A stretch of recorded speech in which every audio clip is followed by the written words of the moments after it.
안녕하세요. 여러분과 함께하는 쌍티 스마트 상승쌤입니다. 자, 드디어 2024 수능이 끝났습니다. 자, 수능에 임하신 모든 분들 축하드리고요. 결과에 상관없이 여러분들 수고하셨습니다. 지난 1년 동안의 고생이 헛되지 않도록 정말로 여러분들이 기대했던 결과가 나오기를 간절히 희망합니다. 자, 전반적인 문제에 대한 해설에 앞서 올 수능 영어가 어떻게 나왔는지 한번 가볍게 살펴보는 시간부터 가져보도록 하겠습니다. 자, 전반적으로 봤을 때, 이런 얘기 정말 하기 싫었어요. 정부에서 일단 킬러 문항이 없다라는 얘기가 나왔을 때, 그 대부분의 저를 포함해서 많은 분들이, 그래, 영어 같은 경우에는 절대평가이기 때문에 좀 더 쉽게 나오지 않을까 생각을 했습니다. 물론 이제 구모가 굉장히 어렵게 출제되긴 했어요.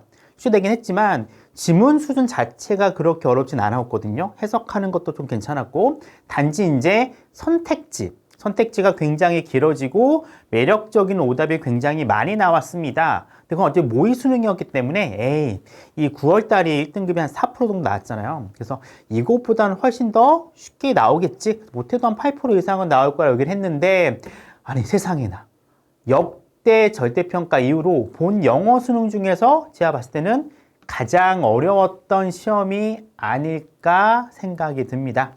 자, 킬러 문항이 없었다라고 발표했는데 오늘 지문 자체만 보면은 킬러 문항이라고 할 만한 지문은 없었어요.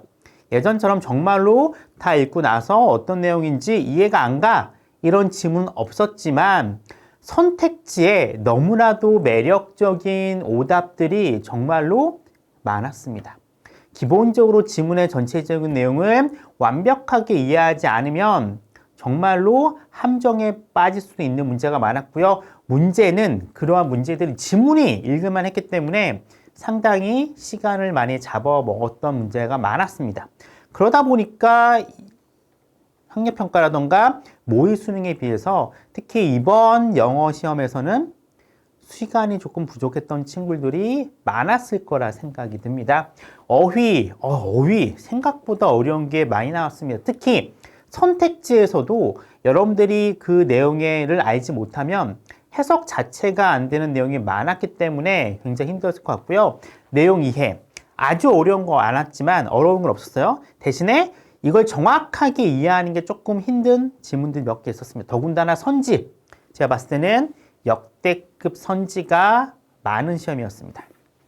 자, 킬러 문항이 없다라고 하는 게 문제가 쉽다.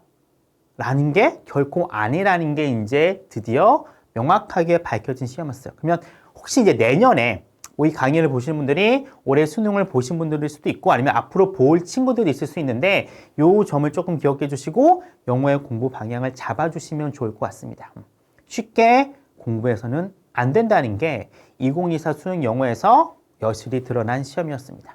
아주 최상위권, 평상시에 98점, 97점 이상을 받았던 친구들 같은 경우에는 아주 어려웠던 시험은 아니었기 때문에 지문 자체가 충분히 1등급을 맞았을 것 같아요. 근데 문제는 이제 90점대 초반 아니면 80점대 후반에 있었던 친구들이 이번 시험에서 조금 안 좋은 결과를 봤을 가능성이 굉장히 많습니다.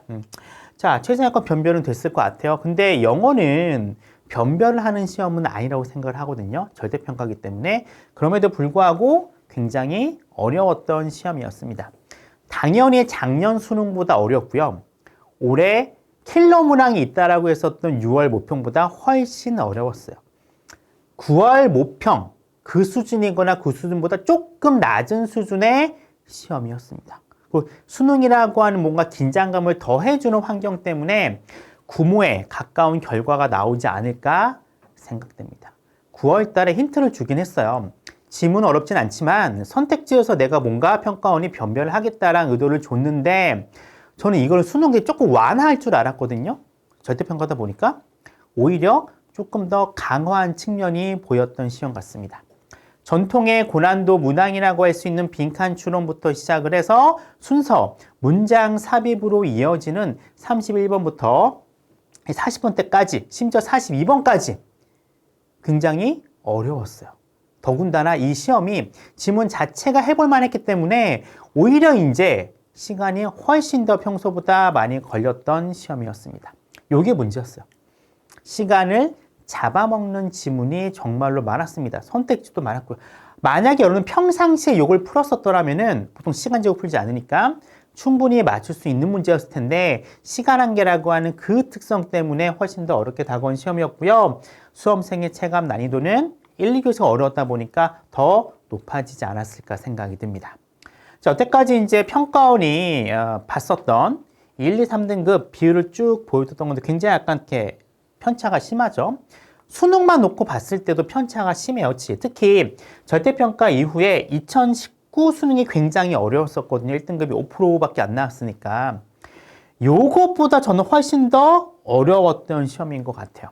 이때 1등급 비율이 5.3이었는데 과연 이번 수능에서 1등급 비율은 얼마가 나왔을까? 저는 비교점은 2019 자, 수능과 올해 9월달 모평 있죠. 가장 어려웠던 9월 모평 사이에 있지 않을까 싶습니다. 그만큼 어려웠던 수능이고요. 아마 1등급이 절대평가임에도 불구하고 5% 아래로 내려오지 않을까라는 걱정이 있습니다.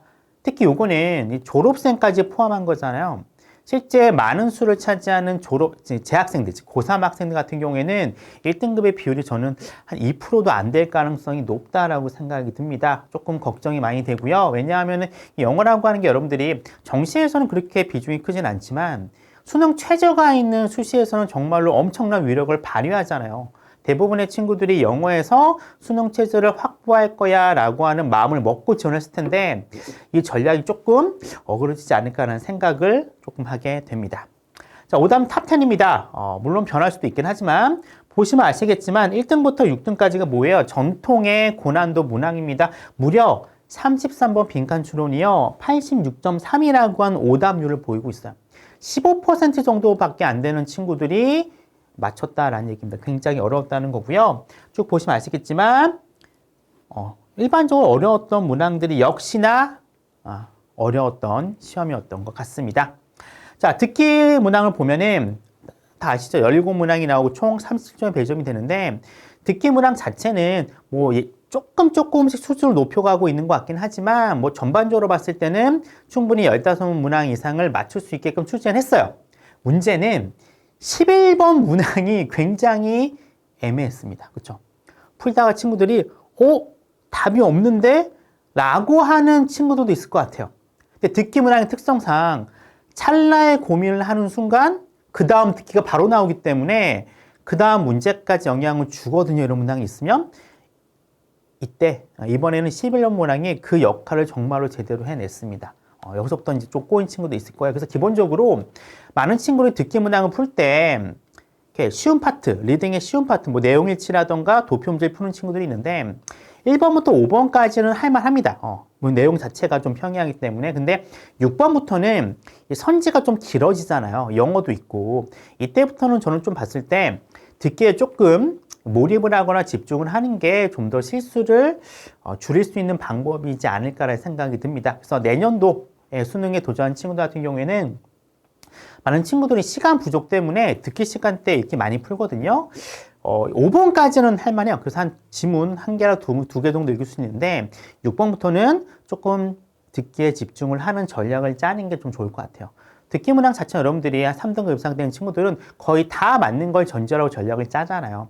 듣기에서 한두 개가 나가버리면은 멘탈이 흔들리게 됩니다. 듣기의 특성상 굉장히 마음에 남거든요. 한 문제라도 걸리면 그 다음 듣기에 바로 영향을 주기 때문에 일단 듣기는 여러분들이 최대한 많이 맞는 전략을 가져가야 돼요. 그러기 위해서는 듣기 시간에는 좀 듣기에 집중하는 그런 방법을 쓰셨으면 좋겠습니다. 대입 파악 문제를 잠깐 보시면은 쉬운 건 쉬워요. 역시 18번부터 20번까지는 크게 무리 없이 쭉 진행이 되다가 밑줄함을 나타내는 21번부터 난관이 시작이 됩니다. 선택지의 길이 21번도 굉장히 길고요. 매력적인 오답도 많았어요. 특히 이번에 대입파악 문제에서 3점으로 제시된 게 21번 밑줄 함이랑 제목 문제였어요. 근데 제목 문제보다 2점짜리인 주제 문제가 훨씬 더 어려웠습니다. 그래서 주제 문제에서도 조금 시간이 더 걸리지 않았을까 생각이 듭니다. 그 다음에 이어진 25번부터 28번까지도 마찬가지로 뭐 그렇게 어려운 내용은 없었어요. 기본적으로 여러분들이 다 맞춰 주셔야 되는 문제가 나왔고요. 난이도 역시 내년과 동일했습니다. 자, 어법. 쭉 쉬운 거 나오다가 어법에 약간 걸린 친구도 있는데 요즘 어법 문제 같은 경우에 난이도가 점점 낮아지고 있는 추세입니다. 그걸 그대로 반영해주고 있어요. 난이도 평이했고요. 나온 거 보시면 아시겠지만 분사구문, 관계대명사, 조동사, 대명사, 투부정사 여태까지 기출됐던 그 수많은 유형 중에서 대표적인 것들이 나왔던 문제였습니다. 자, 요즘 이제 문제 추세가 어법은 쉽게 내고 어휘는 좀 어렵게 내는 건데 자, 1번부터 5번까지 밑줄 친 어휘 같은 경우에는 이 어휘 자체가 어려웠던 문제는 아니었어요. 근데 이게 사치제랑 필요제랑 비교하는 문제이기 때문에 더군다나 이제 이 단어들 앞에 부정어가 많이 있었거든요. 거기가 좀 어려웠습니다. 여기서 약간 함정에 빠진 친구들은 이 문제도 조금 어려워하지 않았을까라는 생각이 듭니다. 자, 빈칸 추론입니다. 역시 전통의 고난도 문제였어요. 일단 31번.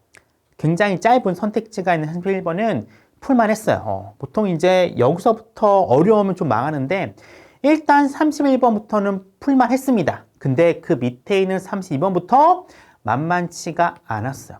지문 자체는 어느 정도 이해가 가는데 선택지에서 엄청 헷갈렸던 문제가 제시가 됐습니다.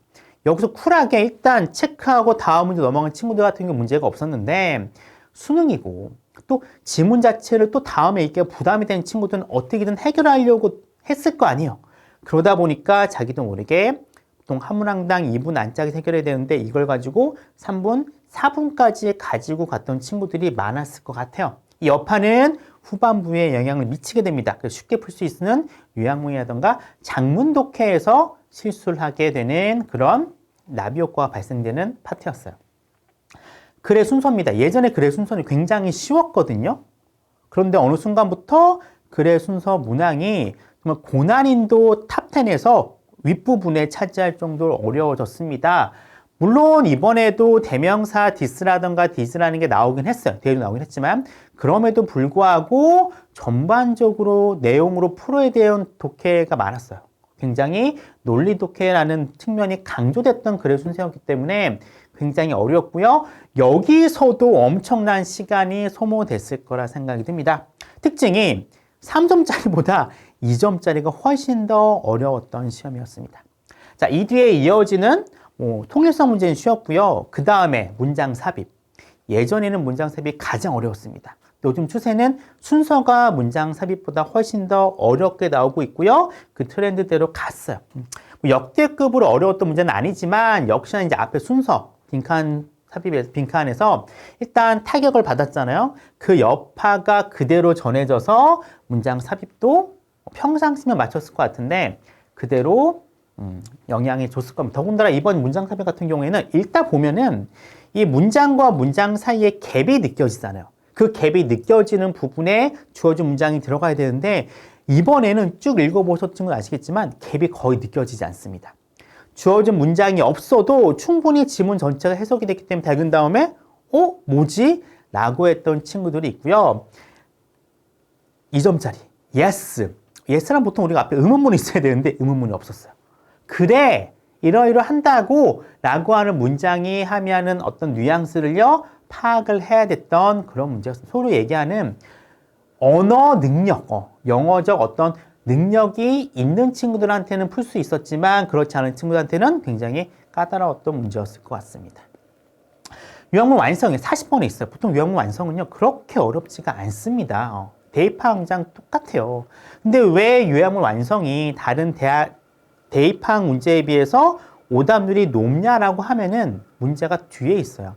40번에 있어요. 더군다나 앞에는 정말로 어려웠던 문제가 배치되고 있고요. 그 다음 장에 굉장히 긴 장문 독해 2개가 기다리고 있잖아요. 마음이 급합니다.